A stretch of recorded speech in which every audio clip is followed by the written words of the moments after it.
آج جو میرا عنوان ہے بقیہ رسید پر. جیسا کہ ہم نے پہلے ایک رسید لکھی، اس میں ہم نے 3-4 رسید آپ کے سامنے چینج کی اور اس کے ساتھ ہم نے بہت ساری اصول اور ہدایات آپ کو دی تھی، لیکچر ان کا دیا تھا. زمین اور قرضہ حسنہ یہ پوچھتے بھی ہیں بورڈ میں، اور یہ تھوڑی سی مشکل ہے.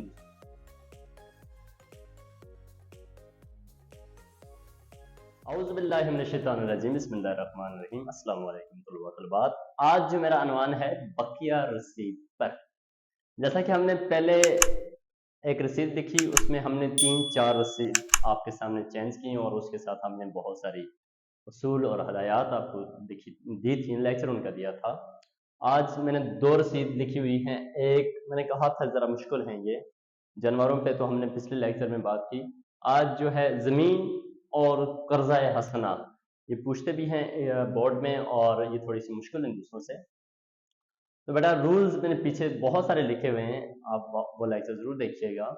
تو میں اب ٹو دا پوائنٹ بات کروں گا. ہم نے کہا کہ ہم رسید کے لیے یہ اصطلاح استعمال کرتے ہیں باعث تحریر آنکھیں. یہ فارسی زبان کے لفظ ہیں جن کے معنی ہیں تحریر کی وجہ یہ ہے کہ، اور ہم نے کہا مبلغ اب زمین کی ہے، 5 مرلہ زمین کی ہے، تو بیٹا میں نے اس کی قیمت لگائی 30 لاکھ روپے. اور میں نے آپ کو یہ بھی کہا تھا لفظوں اور ہندسوں میں دونوں میں رقم لکھی جاتی ہے تاکہ اس میں ردل بدل نہ ہو سکے. تاہم میں نے یہاں پر بھی لکھی اور پھر آگے بھی لکھی. پھر اس کا نصف لکھنا، 50% لکھنا بھی لازم ہوتا ہے تاکہ رقم میں ردل بدل نہ کر سکیں. تو پھر میں نے لکھا مبلغ 15 لاکھ روپے. پھر میں نے اس کو یہاں لفظوں اور ہندسوں دونوں میں لکھا کہ 15 لاکھ روپے ہوتے ہیں. اب بابت کے لیے کس کے لیے رسید لکھی؟ میں نے کہا کہ بابت 5 مرلہ موزی زمین. بیٹا یہ زمین کی اصطلاح ہے. جس طرح ہم نے چھوٹے جانوروں کے لیے شاپ، بڑے جانوروں کے لیے راس، اونٹ کے لیے نکیل، گھوڑے کے لیے لگام کے لفظ استعمال کیے تھے، یہاں پر ہم نے دیکھا موزی زمین. اب یہ زمین کی ڈیٹیل ہے کہاں پر ہے. پلاٹ نمبر 15، کوئی بھی پلاٹ نمبر 15، اور پھر گلی نمبر 14، اپر 76، ہاؤسنگ کالونی، خاص بندوبست یا بندوبستی زمین جس کے کاغذات مکمل. آگے یہاں پر آپ ساکنہ الف با جیم بھی لکھ سکتے ہیں، یعنی کہ کون سی جگہ ہے، ضلع کون سا ہے وغیرہ. میں نے لکھا بیٹا ازاں سردار ابراہیم ول سردار یونس خان ساکن الف با جیم نقد پا کر، یعنی کہ اس شخص نے اس زمین کی 5 مرلہ جو ہم نے پلاٹ دیا ہے اس کی قیمت نقد پا کر رسید لکھ دی ہے کہ سند رہے اور بوقت ضرورت کام آ سکے. اتنی سی بات، یعنی کہ ہم نے اس زمین کی ڈیٹیل یہاں پہ لکھی، زمین کے بارے میں اس کی مناسبت سے ہم نے رقم طے کی. پھر اس کا ہم نے لفظوں اور ہندسوں دونوں میں لکھی. پھر اس کا نصف لکھا. پھر اس کو ہم نے کیا کیا کہ اس نصف کو بھی لفظوں اور ہندسوں دونوں میں لکھا. پھر ہم اس زمین کی ڈیٹیل پر گئے. پھر ہم اس شخص کے ڈیٹیل پر گئے جو دینے والا ہے اور اس نے رقم حاصل کی ہے. پھر ہم نے لکھا کہ سند رہے بوقت ضرورت کام آ سکے. رسید کے اصولوں کے لیے میں نے پچھلے لیکچر میں کہا تھا 2 مرد گواہ اور 4 خواتین کا ہونا ضروری ہے. تاہم یہاں پر آ جاتے ہیں کہ ہم نے گواہ شود نمبر 1 اور گواہ شود نمبر 2 یہاں پہ لکھے ہوئے. اب وہ گواہان جو ہیں ان کے لیے میں نے ان کا نام لکھا. یہ سلیمان محمد الیاس بن محمد سلیمان ہیں، اور یہ ساکن الف با جیم کوئی بھی جگہ نہیں لکھی میں نے. پھر ان کا شناختی کارڈ ڈیٹیل میں نے پچھلے لیکچر میں بھی دی، اور دستخط اور انگوٹھا، یعنی کہ یہ تفصیلات ہونا بہت ضروری ہوتی ہے. پھر ہم نے دیکھا کہ لینے والا کون ہے. محمد کیسر بل محمد عتیق الرحمان کوئی بھی ہو سکتا ہے، میں نہیں جانتا.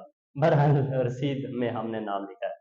ساکنہ الف با جیم، شناختی کارڈ، دستخط، انگوٹھا. بیٹا یہاں پر اس کے تاریخ ڈالنا بہت ضروری ہوتی ہے علابد کے عین سامنے. پھر ہم نے گواہ شود نمبر 2 کی جنید احمد بل محمد شاکر الرحمان ساکن الف با جیم، شناختی کارڈ، دستخط، انگوٹھا. اگر آپ نے پچھلی رسید دیکھی ہیں تو آپ کو اس کی اس طرح کے ساتھ مشکل نہیں ہوئے گا. اب بیٹا ہم چلتے ہیں قرضہ حسنہ پہ. اب اس کی ڈیٹیل تھوڑا سا دوسروں سے بھی مختلف ہے. فار ایگزامپل ایک شخص ہے الف اور ایک شخص ہے بے. الف نے بے کو قرضہ دیا ہے اور وہ قرضہ 1 سال کے لیے اس نے اس کو دے دیا ہے کہ 1 سال، ہاں آپ نے ہر مہینے مجھے 50,000 40,000 10 تاریخ سے قبل مجھے واپس کرنا ہے، 2 تاریخ دینا ہے یا فلاں تاریخ کو مجھے واپس کرنا ہے.